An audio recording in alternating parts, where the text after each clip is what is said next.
Hello everyone, I am Leo DonLeon, and today we'll talk about the KO tournaments. I hope that you can hear me well, and if you have any questions, you're free to ask using chat, and I think that it should be a really important topic, just because there are too much KO tournaments now in every poker room, tournaments in total. So we need to know how to adjust our strategy even just for these tournaments. So I think that we should begin from the basics, and we need to know what is knockout. Knockout or KO is a type of tournament where the prize pool is divided into two parts, and first part is distributed like in a regular tournament. Freeze out, depending on your finishing place, and the second is awarded in bounties. Every player in a KO tournament has its own bounty. It is amount of money, and if you knock your opponent out, you'll get this sum. Here you can see two pictures that describes how bounty looks like. On the left side it is a screenshot from PokerStars, and on the right side from Party Poker.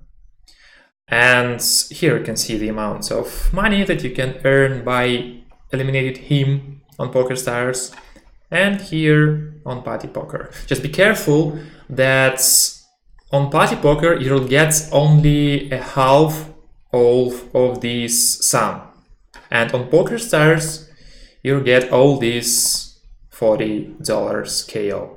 It is really important to know this difference. Let's talk a little about the types of KO tournaments. First, super KOs. It means that 50% of buy-in, accepting rate of course, is rewarded as bounty for knocking someone, and 50% goes to the regular prize pool. It means that if, for example, you have a tournament with the $55 buy-in, price of the heads would be $25. The second type is a progressive super KO, and it is really similar to super KOs, but after elimination of your opponent, you're getting only 50% of his bounty, and another 50% is added to your own bounty. It looks like the same example, $55 buy-in, and price of the head is not $25 but $12.5. And if, for example, you earn somebody's bounty, someone who would knock out you could earn $18.75, like a half of the awarded bounty. And the third type here is progressive total KO. Looks really freaky, yeah? It means that 100% of your buy-in accepting rate goes to the bounty prize pool. There are not so many tournaments with such structure, but if you know, at the beginning of May, it would be a Scoop series, a lot of tournaments on PokerStars, and there would be, I don't know, I'm not sure, maybe 3 or 4 tournaments to be played in heads-up structure, maybe Zoom, but it would be progressive total KOs. So if, for example, you'll go to the top 4 or top 5 players and you'll not eliminate anyone, you'll not get anything. You'll just will have 0 result in this tournament just because it is total KO. There are no money in a regular prize pool. And if, for example, we have $55 buy-in, price of the head would be $25, and for your head someone can earn $37.5. So what is the difference between simple regular tournaments and KO? Let's talk a little about math. We need to evaluate the bounty amount in chips so that we could change our strategy somehow. And how can we do it? First, let's talk about the basics. In progressive super KO, you get your starting stack for the KO part of your buy-in. It is 50% of the buy-in. It is equal to your starting chips. Of course, except rake. I think it is obvious. So $1 in chips can be calculated by dividing starting stack by the buy-in to price pool. And why would we need it? Now we'll understand how we can use this info in KO tournaments. Let's talk about the example. For example, it would be multi-table sit and go with the progressive super KO structure, and the buy-in of this tournament would be $11. So if we are playing this tournament and we paid $11 buy-in, we pay to the bounty price pool $5. A little bit more than $5 goes to regular price pool. And for all this money, we'll get 1.5 thousand chips. And we can easily calculate how much chips would $1 cost.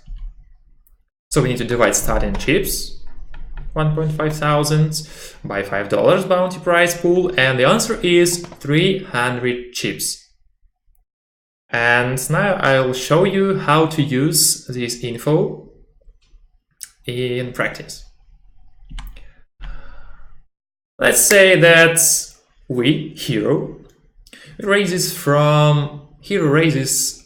400 chips from the cutoff, and we have a lot of chips. We have 5,000 chips in stack. And our opponent goes all in from button for all his 3,000 chips with 19% range. It means that he goes all in with these hands. With one of these hands. It is his range. I don't know, it would be King Queen or Queen 10 suited, but we know that all these hands are possible to face in this situation. Villain has $2.5 bounty because it is $11 progressive super KO tournament. Also, we should calculate dead money. Dead money consists of small blind, 100 chips, big blind, 200 chips, plus ante. Let's say that ante in this tournament would be 10% of the big blind from each player. And if we are playing full ring table, we need to multiply 9 players by 20 chips. So in total, 180 chips ante, and all the dead money would be 480 chips. Also, we need to calculate, according to our previous formula, the chips amount of bounty. So we need to multiply $2.5 by 300 chips, and it will be 750 chips. And here is the difference. The difference would be in calculating pot odds. And I think that first of all we need to know what pot odds, how can we calculate pot odds, and what is it. Pot odds, it is frankly speaking, like a price of calling. So the formula of pot odds, it is on your screen. We need to divide chips to call, our risks, by the total pot. Total pot would be our raise plus chips that were pushed by our opponent, our chips to call. So we put only 400, yeah, we need to call more chips to fight with our opponent here. Then dead money and plus bounty chips. If we are playing in KO time and we cover our opponent, it means that we have more chips than he has. Then we should add these bounty chips in the total pot.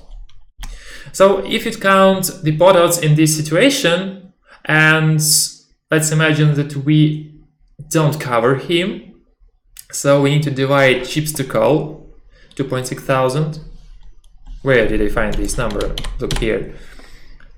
He just goes all in for 3,000, and we have already put 400. That's why we need to call 2.6 thousand for the total pot. 400 plus 3,000 plus 2.6 thousand plus that money, and in total we have like 40% spot odds.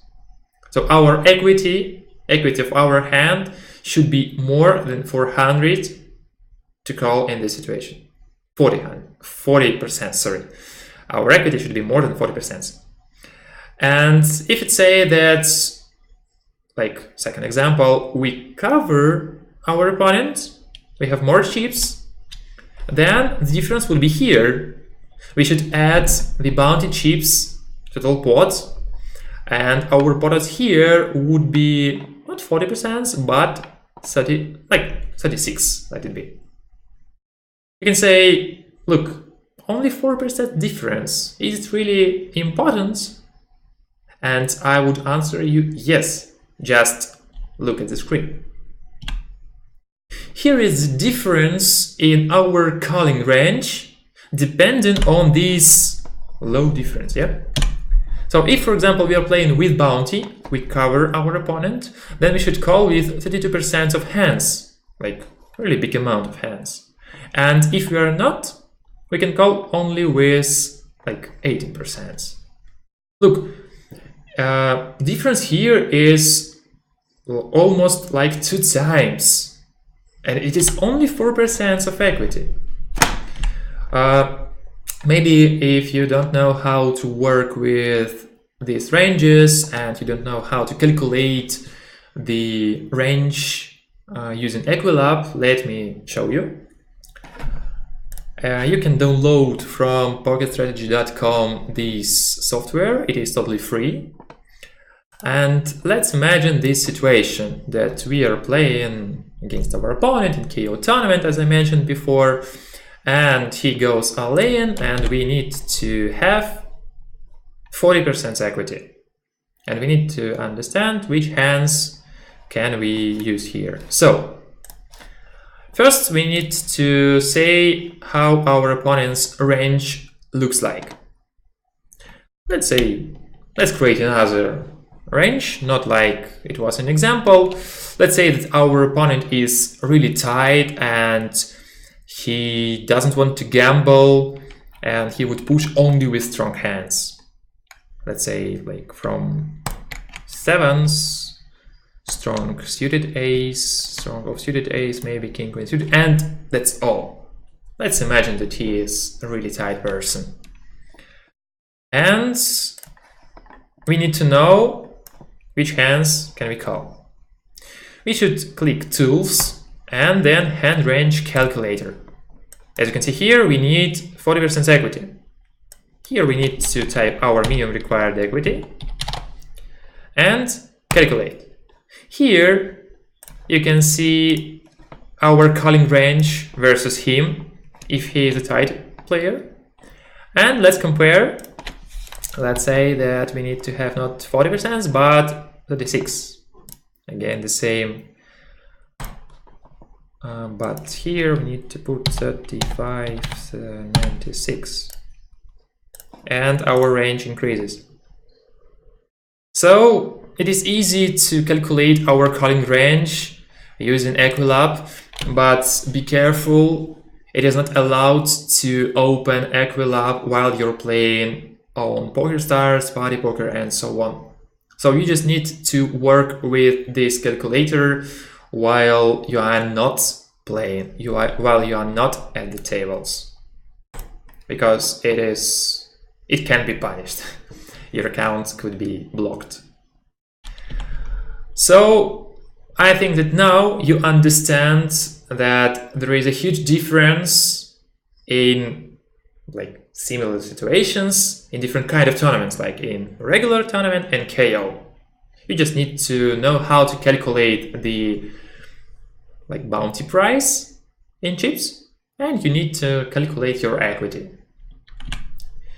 If you don't know how to calculate your equity manually, just try to practice. Just play with try to train yourself using Equilab, just create different situations and try to imagine how much equity do you have and check it using the Equilab.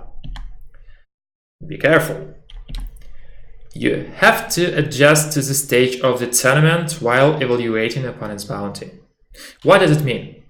If, for example, we're playing early stage of the tournament, this 7,500 chips that $2.5 bounty costs, it would be a lot, and it would be important to hunt on your opponents on their bounces.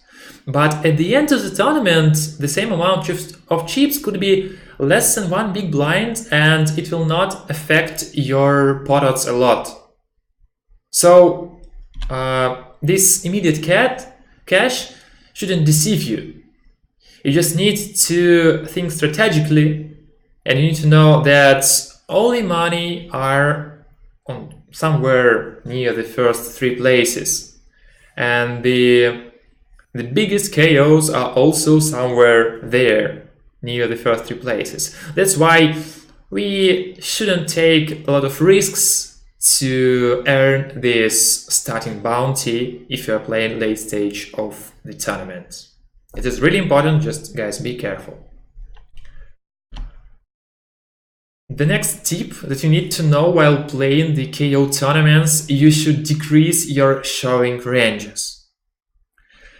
Maybe this picture looks really scareful, but don't be afraid, I understand all this stuff.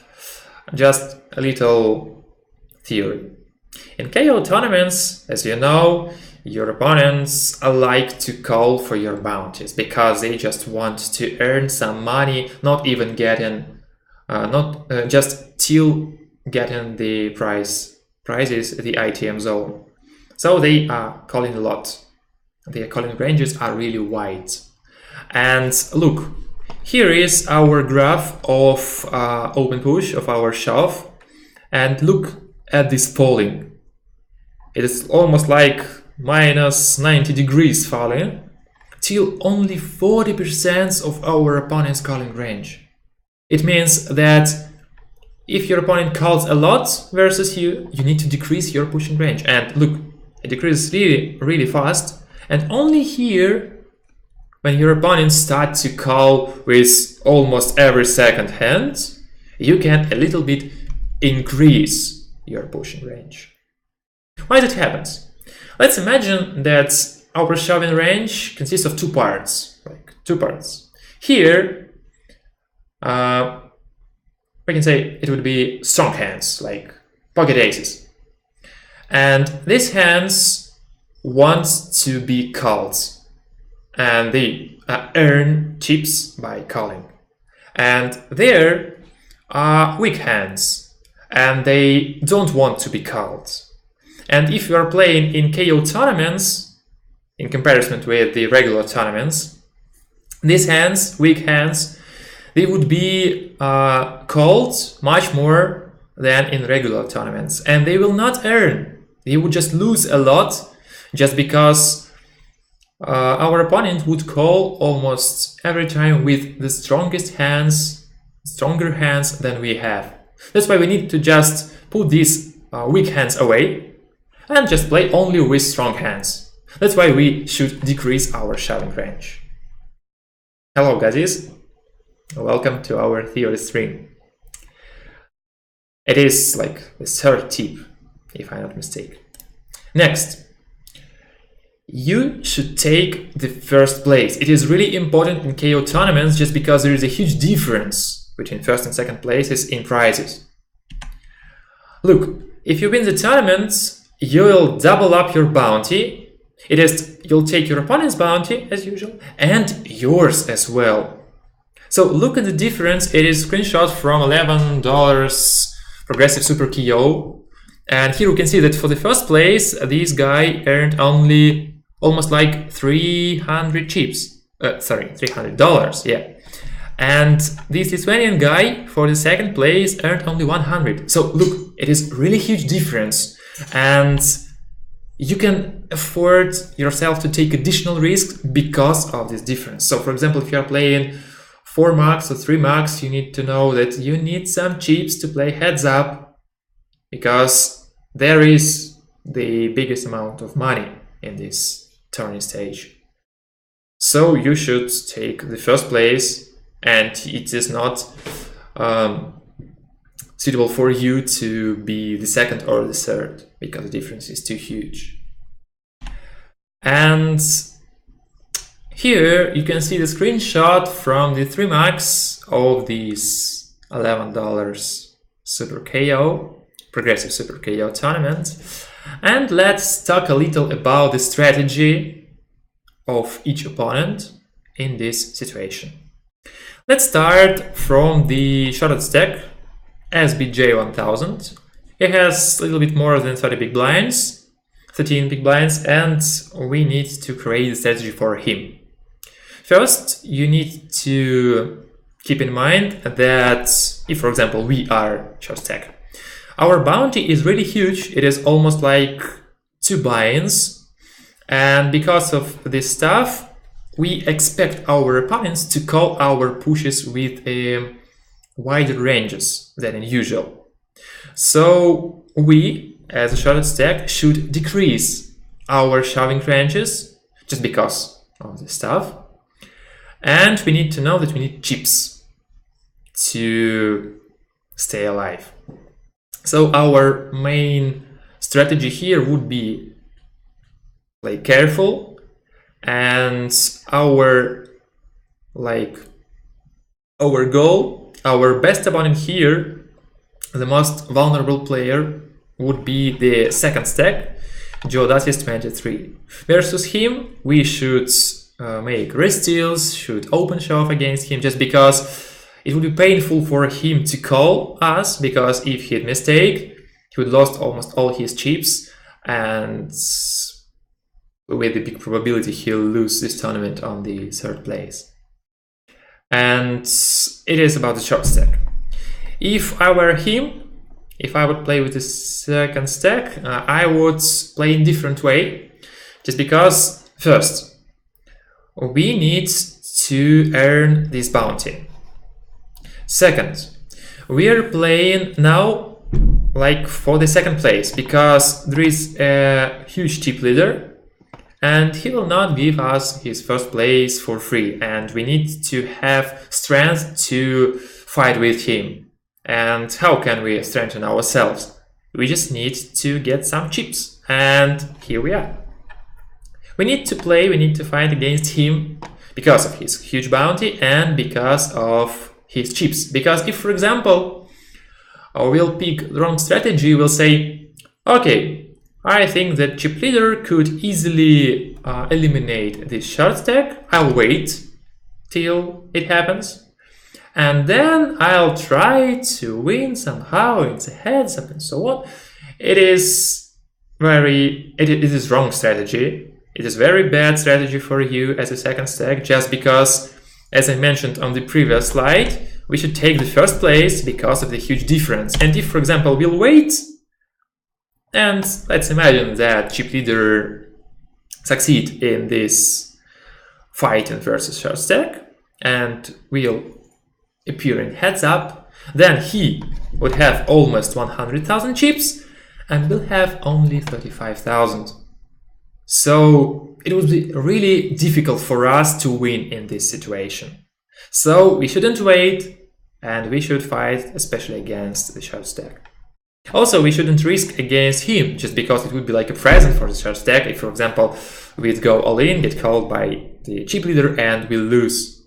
We will just give all our money, all our tournament part to the short stack. And I think that in this situation, we can work a little with the ICmizer. It is a software which can help us to get really true and right decisions depending on our strategies and our stack sizes. I already prepared this situation for you guys. As you can see here, I pick the $5 90-man 9 max turbo progressive KO tournament. Exactly what we are playing. We can pick different kinds. Sorry, it should be $11, yep. And I just plug in FGS. It means future game simulation, because while we'll play a shared table only for 3 players, this moving of the big blind is really important. So that's why I work with FGS. And let's try to play a little with these situations. Let's start from the small blind. Let's imagine how should we play in this situation. First, we can calculate Nash equilibrium, and here we can say that we should go all in with 55% ranges, because we need to do something with our stack, because if we will wait, our stack size would decrease, and so on and so on. And now we are having not bad fold equity. And if, for example, our stack would get lower till, for example, 7 or 6 big blinds, it would be a disaster for us. So we need to do something, and that's why we should push a lot against our opponent. And let's compare our strategy here depending on the opponent's calling range. Here is the equilibrium range, but let's say that he is a maniac and he'll call a lot of more hands for our bounty. Let's say that he would call with almost every hand, like 70%. Try to guess, should our pushing range increase or decrease? Okay, so no ideas, let's check it. Like 47, and in the previous situation it was 55. We decrease our range, as I told you before, just because the calling range became wider. And if, for example, we compare this situation with the tied opponent, let's say that he would call against us only with really strong hands, like this. We can shove any 2 hands just because of his too tight calling range. Let's create another situation.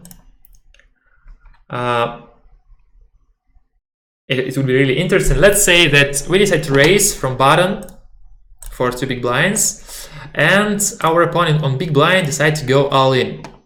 Try to guess how many hands can he shove here.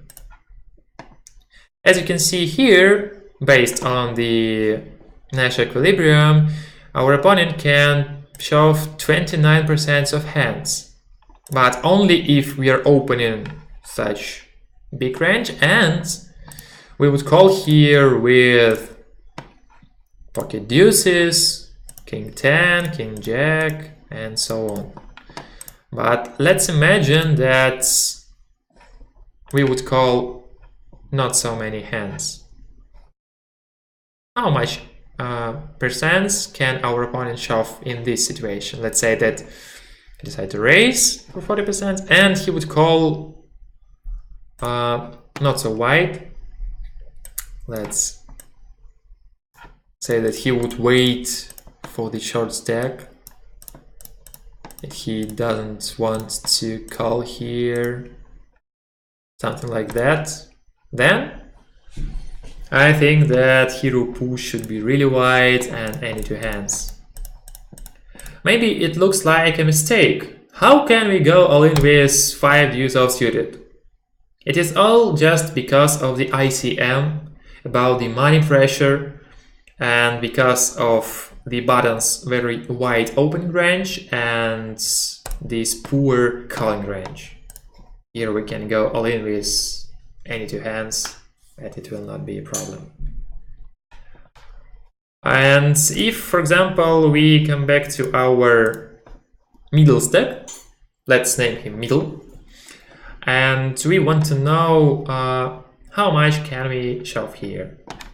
Let's calculate Nash equilibrium. Here we can see 32% of hands, but as you can see here, it is the second column, and it depends on the small blind strategy while we fold. Let's say that, sorry, my bad, my mistake. I didn't pick ICM. Again, working again, because if we are playing in cheap EV situation, in cheap EV button here, our bounty is not calculated. And if we're playing ICM, it will be correct. So forget all that I've already told you while working with ICMizer. Let's check it again. Our pushing range decreases just because of our money pressure. And again, what I wanted to say, let's imagine that small blind is tilting.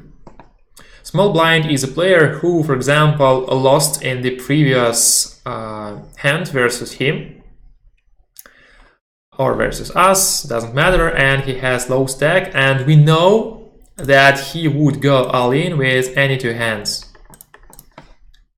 What should we do in this situation? Push a lot of hands or just wait? Let's check it. Our pushing range decreases just because we know that let's make his calling range a little bit wider. We should wait here just because it is really big probability that small blind would be busted right now while going all in here. And if, for example, his pushing range would be really, really low and calling range would be really low, then our shoving range come like to the beginning. Push. Yeah, it's trying to guess what should we do here, yeah? So as you can see, our strategy, it depends really on our opponent's strategy. That's why we need to use the statistics, we need to be careful, we need to look for our opponents, we need to remember what is the strategy. Also, we should keep in mind the dynamics and this final table, just because it is really important. That's how we can work with the ICMizer, and that's how we can change our strategy on the final tables depending on our KOs and our stack sizes. If you don't have ICMizer, you can try it for free because it has 3 calculations per day for free, and also you have 1 free calculation of the Nash equilibrium. You don't need to pay anything. And if you want to calculate more, you need to buy it. So I think it was really interesting to work with this stuff. And conclusion about all this stuff. First, you need to cover as many opponents at your table as possible. Otherwise, you'll be playing only for half of the prize pool. What does it mean? It means that if you are short stack, even if you have like 50 big blinds, but you are a short stack on the table, then you cannot earn bounty because you're not covering anybody. So it would be a problem because you cannot earn money, because the prize pool is divided into 2 equal parts. And so one part just we throw it away and playing only for the second part. It would be a problem. That's why at the beginning of the tournament, I don't suggest you to gamble, but I suggest you to think a little about all this stuff and just be careful with the short stacks, because it would be big problems for you. And at the end of the tournament, maybe if you were the short stack all this tourney, you wouldn't earn anything. It would be a really sad story for us. Second, prepare basic prices of $1 KO in your tournaments. Try to spend like 5 minutes of your life to calculate these prices, and your gaming strategy would be really easier just because you would know how to calculate correctly your pot odds. I expect that you know, guys, how to calculate pot odds. I'd like you to know how to do it.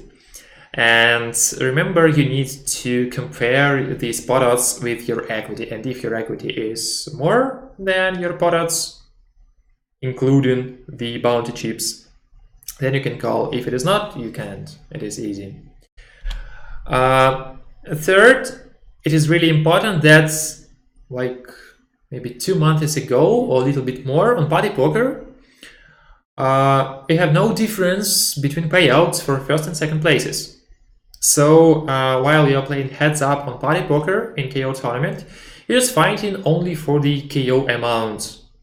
And it should make your strategy different in PokerStars and in Party Poker. Just because on PokerStars there's a huge difference and you need to have a lot of chips for fighting in hands up and you want to push just to the first place. And on Party Poker you could play a little bit more careful, just because it's not such a huge difference. And the last one here, try to practice to calculate equity without calculators. As I show you today, you can train using Equilab or Flopzilla as you wish, and you need to know, like, approximately how much equity do you have with every your hand versus the average pushing ranges, like versus 8%, 15%, 30%, and I think it would be enough.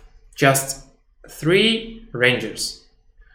And if you'll know how much equity would you have with different hands, it would be easier, much more easier for you to make right decisions while playing KO's tournament and also in regular tournaments. Because even in regular tournaments, you should know how to calculate equity and pot odds. So that's all I wanted to say today. I hope that you enjoyed this info.